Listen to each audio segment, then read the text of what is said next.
Bienvenidos al Diario Sin Límites, un podcast en alianza entre el Diario de Nueva York y Ciudad Sin Límites, el proyecto en español de City Limits. Soy Jesús García, periodista del diario. Y yo soy Daniel Parra, periodista de City Limits. ¿Cuánto ha aumentado la cifra de inmigrantes indocumentados en los Estados Unidos en los últimos años? El Migration Policy Institute estima que hasta mediados del 2024, aproximadamente 15.8 millones de inmigrantes sin papeles residían en Estados Unidos. Este incremento se dio después de que a partir de 2010 se estimó que unos 11 millones de personas en esa condición migratoria vivían en el país.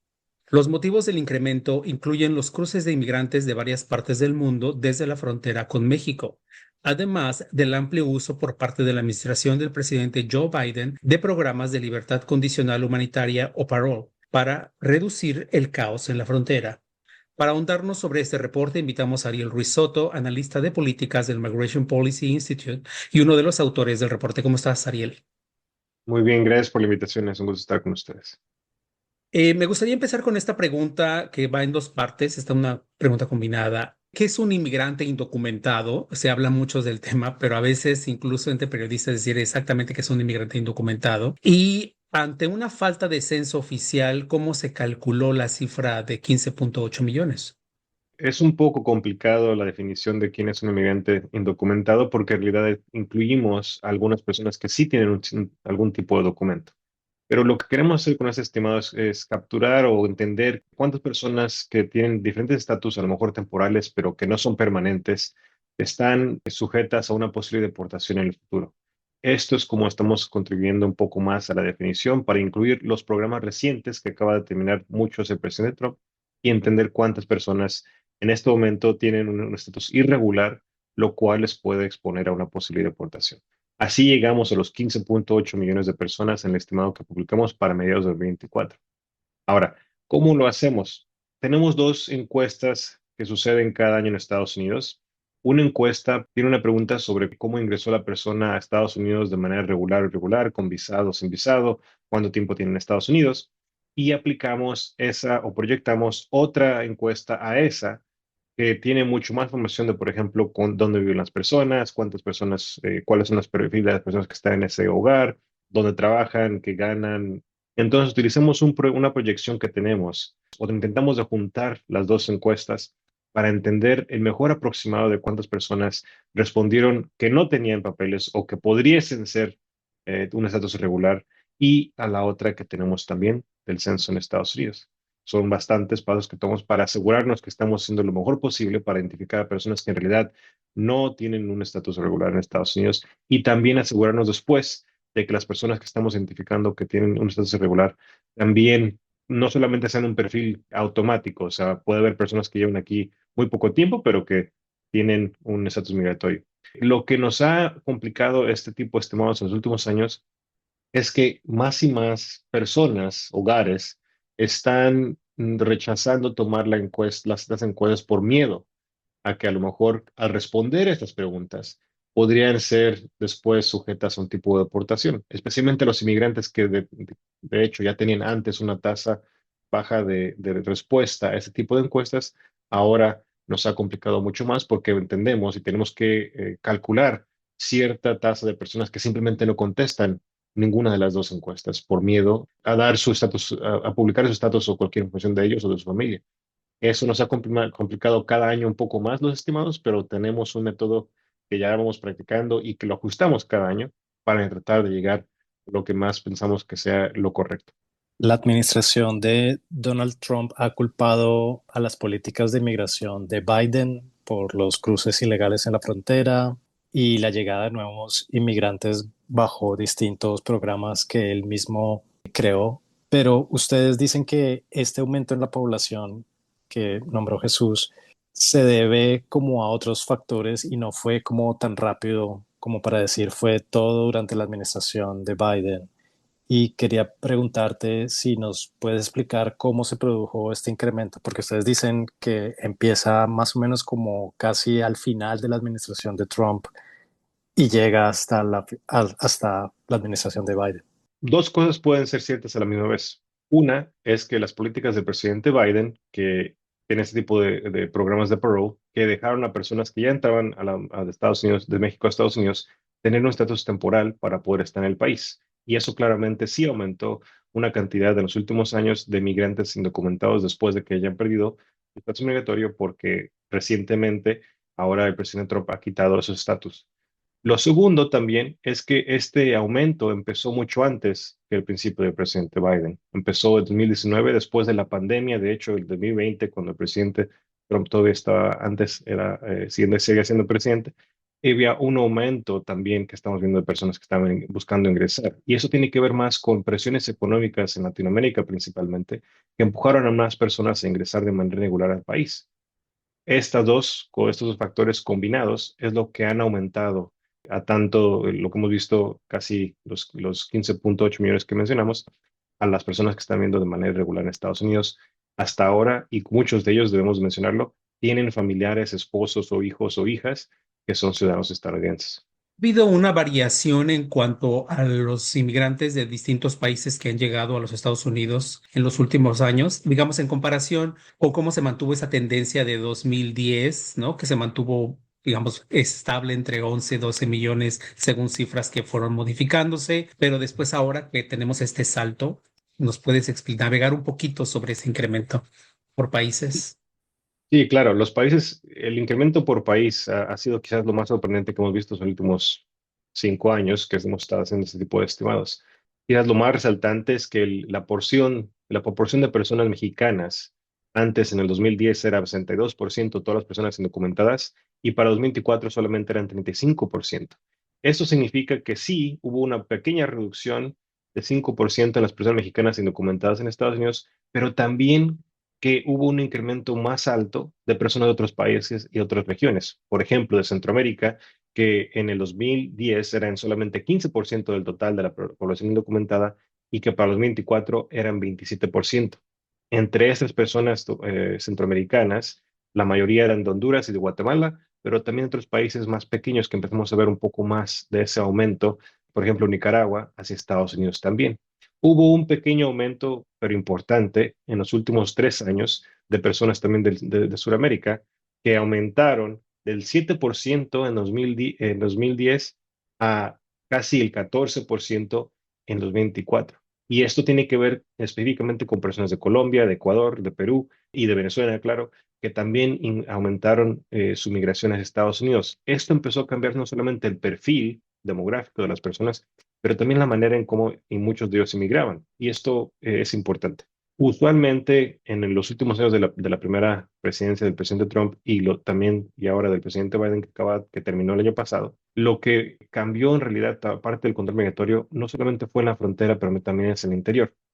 Esto hizo mucho más complicado que algunas personas de ciertas partes del mundo ingresaran con una visa hacia Estados Unidos y también implicó que, por ejemplo, en la frontera México-Estados Unidos hubiese más consecuencias, más deportaciones, más arrestos de personas y generalmente de Latinoamérica, pero específicamente de mexicanos. Entonces, usualmente cuando un mexicano intentaba cruzar hacia la frontera, de la frontera de México hasta Estados Unidos, esa persona podía ser deportada a México muy rápido.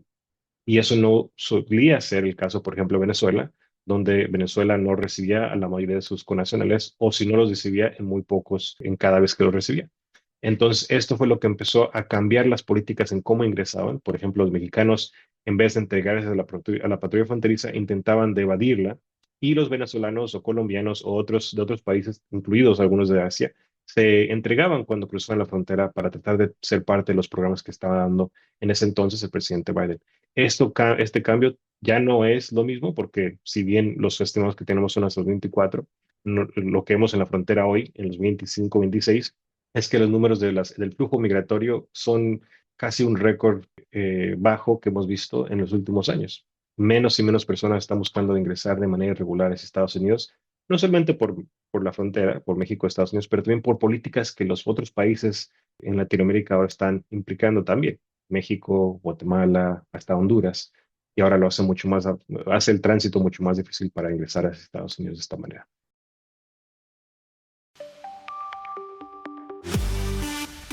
Fact chequeado en un minuto.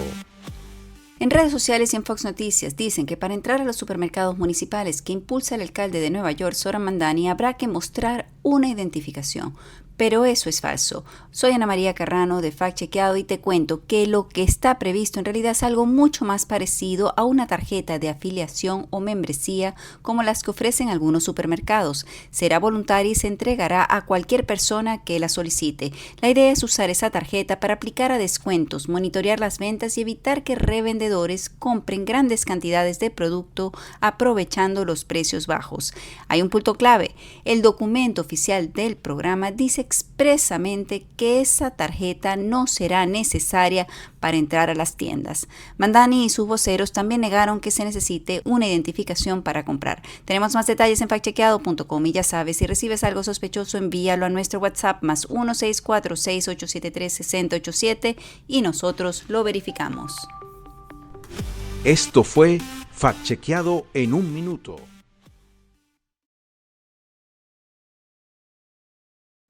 En el informe, una vez más, ustedes incluyen una gráfica con los estimados de varias instituciones que estudian la población indocumentada en el país y además incluyen los datos del Departamento de Seguridad Nacional. Sin embargo, los datos del Departamento Nacional se quedan en 2022.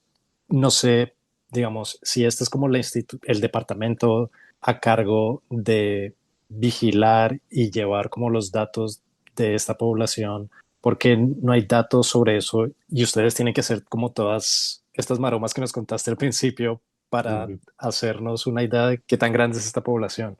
Sí, mira, es algo muy complicado. El Departamento de Seguridad Interna, el DHS, debería de ser el más preciso de los estimados que tenemos porque tienen la información más correcta. Ellos saben cuántas personas están ingresando, cuántas personas han sido deportadas. Claramente no sería perfecto, pero tienen las herramientas necesarias para hacerlo mejor que nosotros que estamos basándonos en intentar de adivinar bajo qué encuesta cuántas personas están respondiendo y no.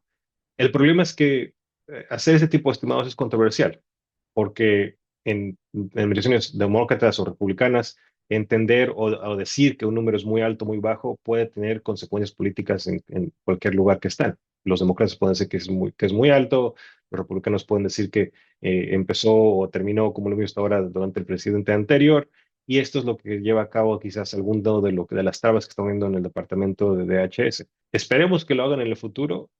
Para mí lo importante hasta ahora es que la tendencia de la mayoría de las personas que estamos haciendo este tipo de trabajo, tenemos la tendencia de manera paralela. Todos hemos visto que hubo un aumento del 2020 para arriba y que ese aumento empezó a establecerse el 2024 y después esperemos, basado en lo que estamos viendo en las políticas de la frontera y también de los otros países que mencioné, que la población estimada documentada en Estados Unidos empezará a establecerse en los años que vienen o si no va a bajar un poco más debido a posibles deportaciones consideradas por el presidente Trump ahora que él considera masivas. Veremos si en realidad eso termina. También tenemos que mencionar que los estimados, aunque son lo mejor que tenemos hasta ahora, no siempre capturan las diferencias en cómo las personas deciden irse del país de manera voluntaria. Personas o mueren o pueden salir del país, se pueden casar, tener diferentes estatus después. Ese tipo de cambios o de ajustes son aún más y más poder tenerlos perfecto. Pero, repito, aquí la tendencia que me interesa a mí más es que estamos en paralelos en todos en lo que vamos para entender ese aumento que tenemos pasado y esperemos que el departamento de HS en este año quizás o el año que entra nos dé una nueva actualización de cuántas personas ellos tienen, estimando que tienen una situación de persona sin documentos en Estados Unidos.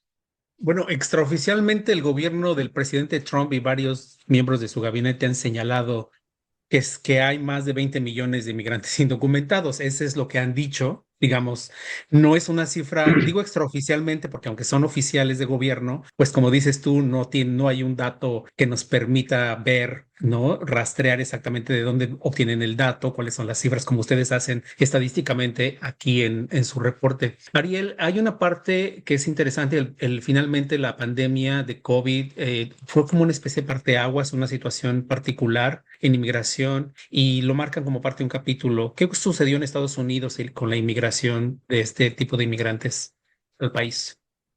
La migración hacia Estados Unidos durante COVID bajó, pero bajó de una manera quizás que no muchos entendíamos en ese momento.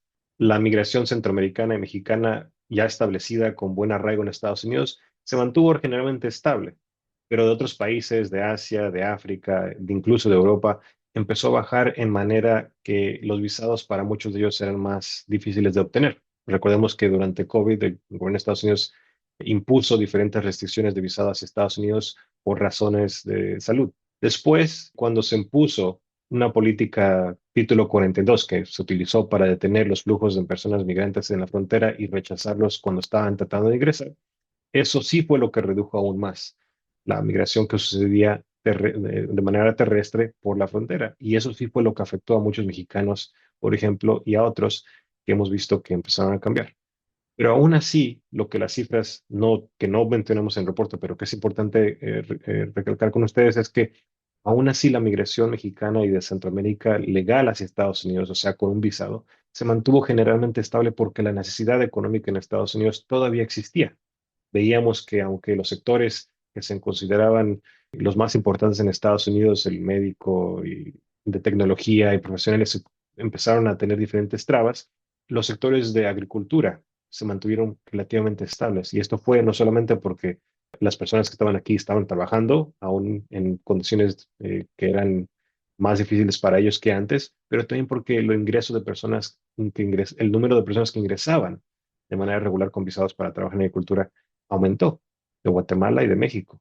Eso fue lo que vimos en el 2020, empezó a cambiar en el 2021 porque hubo más presión, porque muchos países en Latinoamérica y en el resto del mundo que dependían de las remesas empezaron a ver que sin tener un aumento en ellas, podrían tener una vida más difícil porque sus propios países en sus economías se estaban cerrando en vez de abriéndose al terminar del 2020 y por eso hemos visto un repunte en el 21. Finalmente empezó con Centroamérica y después se abrió hasta incluir Sudamérica e incluso hasta países en Asia como China y otros. El informe, como explicaste al principio, incluye varios grupos con un estatus migratorio temporal. Y quería preguntarte, este grupo llega a los 6 millones y corresponde más o menos con el 40% según los estimados de ustedes.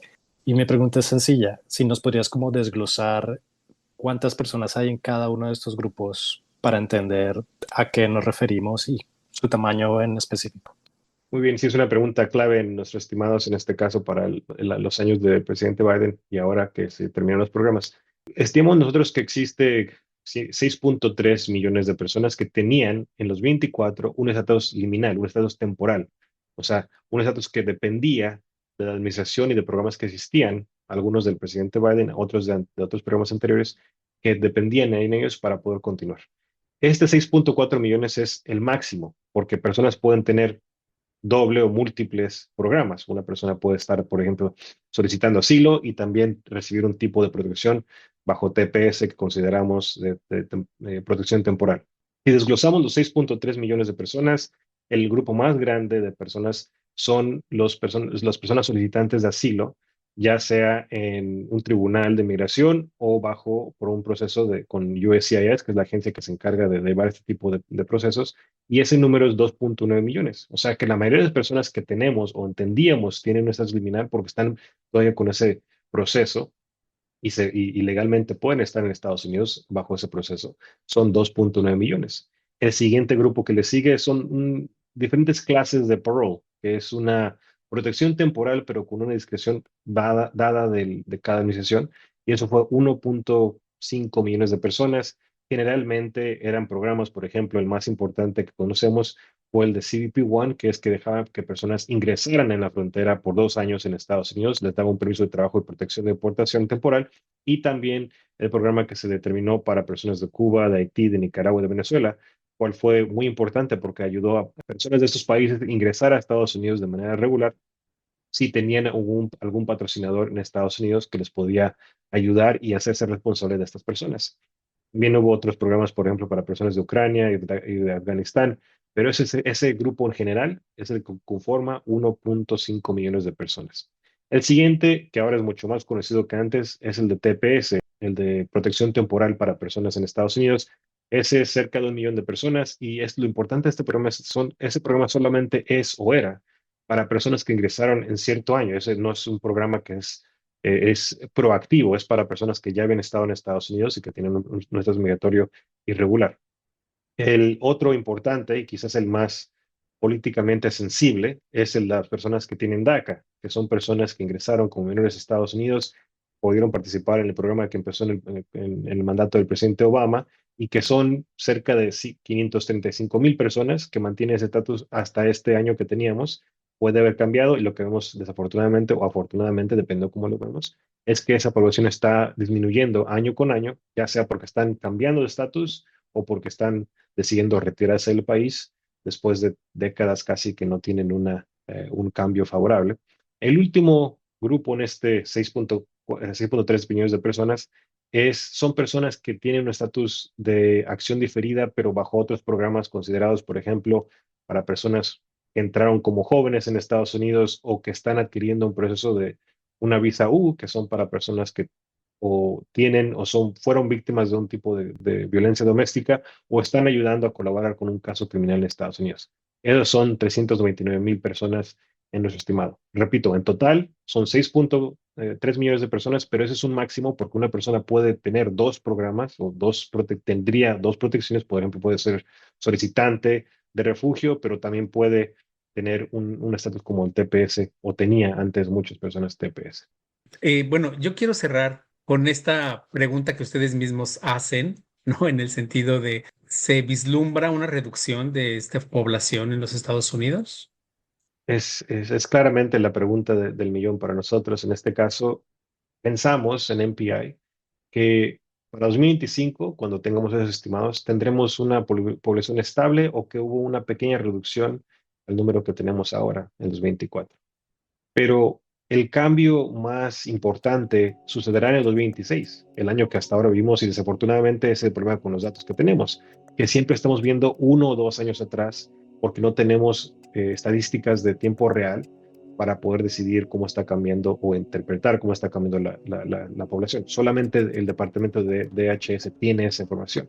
Entonces, si tuviese que adivinar el futuro, para mí el 2025 va a tener una población que, si no redució un poco, se mantuvo relativamente estable, pero para 2026 veremos un disminuyo pequeño en el número de personas porque algunos son deportados, pero también porque otros han decidido irse, o también porque personas mueren o se cambian de estatus. Eso también tenemos que tenerlo en mente. Nuestros estimados consideran a personas que salen del país por manera voluntaria o involuntaria y a personas que mueren por causas naturales. Y esas también personas, esa disminución. O sea, no es tanto solamente las personas que se van, sino más bien, no es tanto solamente las personas que ingresan, pero también las personas que salen o dejan esta población por diferentes razones. Esa es la gran pregunta. Las deportaciones masivas que busca el presidente Trump hacer todavía no se han dado. Sí hemos visto aumentos en arrestos, en detenciones, pero en términos de deportación todavía no hemos visto esa diferencia. Veremos si lo consigue al final del año. Repito algo que hemos mencionado antes con ustedes, que su objetivo del presidente Trump es llegar a 1 millón de deportaciones al año. No lo hizo en el 2025, está muy difícil de hacer en el 2026, ya faltan muy pocos meses para que suceda esto. Ese pudiese ser el factor importante para determinar si las deportaciones reducen o no, población indocumentada de una manera significativa. Excelente, muchísimas gracias. Nada más recuérdale a la gente dónde consultar la información que ustedes tienen, por favor. Muy bien, este reporte y diferente número de herramientas que tenemos sobre la población indocumentada por país y de diferentes lugares en Estados Unidos está en nuestra página web, que es www.migrationpolicy.org, y ahí podrán ver no solamente el reporte y mucho más que tenemos para ofrecerles. Bien, perfecto. Muchas gracias, Ariel. Gracias a ustedes.